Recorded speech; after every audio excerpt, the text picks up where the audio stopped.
ஏன் கண்களில வந்த கண்ணீரும் பாதத்தையும் கழுவே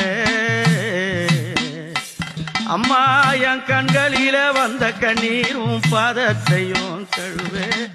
எத்தனை ஜென்மம் எடுத்தாலும் அடிமலர நான் தொழுவே அம்மா எத்தனை ஜென்மம் எடுத்தாலும் அடிமலர தொழுவே எத்தனை சோதனைகள் எந்த நெஞ்சில் இருக்கு எத்தனை சோதனைகள் எந்த நெஞ்சில் இருக்கு அத்தனையும் இருந்தாலும் நான் சிரிக்கிறேன் அது வழக்கு உடுக்கையில பாருகின்றேன் உத்தமியை பார்த்து பாலகனின் கவலை கேட்டு